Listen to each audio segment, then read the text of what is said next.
자, 22대 총선이 얼마 남지 않았는데요. 여도 야도 민심 추이에 촉각을 곤두세울 수밖에 없는 그런 상황입니다. 어제 국민의힘이 오차범위 밖에서 민주당을 앞섰다는 여론조사 결과가 나오기도 했습니다.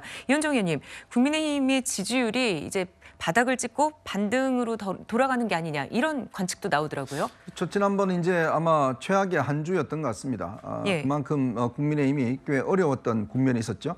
특히 3월 초 들어서면서 이종서 보조대사 문제라든지 황상무 수석 문제라든지 그것 때문에 급전직하한 여론조사가 있었고요. 예. 그러다가 이것이 이제 좀 보수층의 결집, 그러니까 너무 이제 예를 들어서 이 뭐 백석도 못한다 이런 게 있다 보니까 좀 보수층들이 이제 결집하는 효과가 있는 것 같고, 또 최근에 이제 한동훈 위원장이 국회를 아예 전부 다 세종시로 이전하겠다라는 것 때문에 충청 민심이 꽤 이제 호응을 하고 있는 것 같습니다.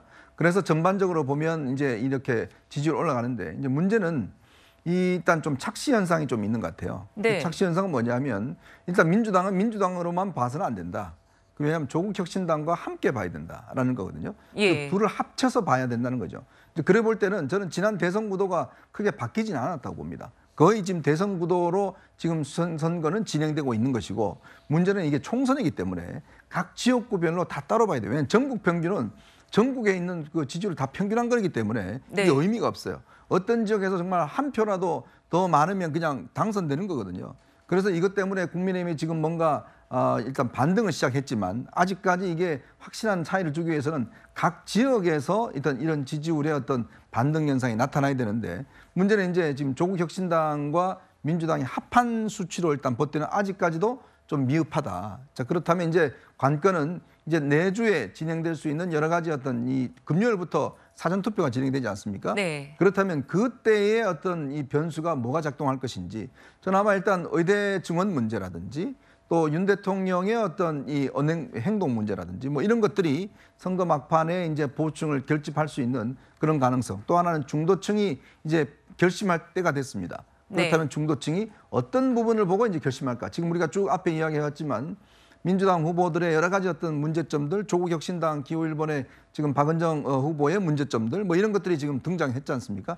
그런 것들을 종합적으로 이제 판단해가는 그 시점이기 때문에 정말 이제부터는 선택의 시간이 다가왔다, 이렇게 이야기할 수 있을 것 같습니다. 네, 특히 민심이 출렁인 곳은 충청 지역이었습니다. 한 주 사이에 국민의힘 지지율이 15%포인트 올랐는데요. 그런데 김수민 평론가님, 이게 국회 세종시 이전 공약이 영향이 됐을까요? 그 부분은 좀 현재 단언하기는 어려울 것 같습니다. 네. 이 영향을 살펴보려면 좀 꾸준하게 한 주 정도는 적어도 더 살펴봐야 될 것 같고요. 저는 개인적으로 국회의 그 세종시로 이전이 크게 영향을 끼칠 거라고 보지는 않고 있는데, 왜냐하면 충청도의 행정 수도가 예전에 어디인지 안 정해졌을 때는 충청권 전반에서 굉장히 찬성률이 높았거든요. 예. 근데 세종시로 정해지고 나서는 충청의 여타 지역에서는 좀 시큰둥해진 측면이 없지는 않습니다. 그런 것들까지 감안했을 때 국회를 세종시로 옮긴다라는 공약이 아주 크게 영향을 끼칠지는 저는 의문이고, 근데 다른 원인이 또 있을 수도 있겠다는 생각이 드는데, 충청권은 사실 지난 대선 때 윤석열 대통령이 이겼던 지역들입니다. 그리고 윤 대통령이 직접적으로 충청권이 고향인 것은 아니지만 부친이 또 고향이 충청권이고, 예전에도 보면 충청권의 주민들은 본인이 고향은 아니지만 부친이 고향이었던 이회창 총재라든지 이쪽 사람들을 우리 지역, 우리 고향 사람들이다라고 하는 인식, 이런 것들이 없지 않았었거든요. 예. 그런 영향들 때문에 지난 대선 때에서도 충청권에서 윤 대통령이 선전을 했고, 근데 그동안에 좀 대통령 선거 때는 윤 대통령을 찍었는데 그 사이에 실망해서 빠져있던 층들이 조금 결집한 것이 아닐까, 일단 그렇게 분석을 해보겠습니다. 네, 또 어제 발표된 지지율을 좀 더 자세히 들여다보면요. 민주당에서 빠진 만큼 또 조국혁신당의 지지율이 올랐습니다. 최진봉 교수님, 범여권 내에서 지지율이 오고 간 모양새를 보였는데 어떻게 해석을 하십니까? 그러니까 뭐 일정 부분 민주당이 지지하는 분들 중에 조국혁신당으로 지지를 표현했던 분이 있을 수 있다고 생각해요. 그런 부분이 영향을 미쳤을 가능성이 있고요. 예. 뭐 이제 지지율이 늘 이게 출렁이고 있는 상황이기 때문에 전체로 추세를 봐야 된다고 보고요. 그러나 이제 민주당 입장에서는 늘 긴장해야 된다. 저렇게 예를 들면 뭐 이 조사만 보면 엄청나게 많이 빠진 거잖아요. 물론 이게 저는 이렇게 빠지는 게 일반적이라고 보지 않아요. 그 좀 일반적인 표현이 아니라서 좀 튀고 있다, 이런 표현을 저는 쓰고 싶은데, 어쨌든 그럼에도 불구하고 민주당은 지금 조국혁신당하고도 경쟁을 해야 되고 국민의힘하고도 경쟁을 해야 되는 상황이에요. 그럼 더 절박하게 가야죠. 이러다가 과반도 못 하겠네. 이러다가 진짜 너무 어려운 거 아니야. 이렇게 생각하고 선거를 해야지 뭐 마치 뭐 잘 될 것처럼 좋은 결과가 있을 것처럼 이렇게 생각하면 절대로 안 돼요.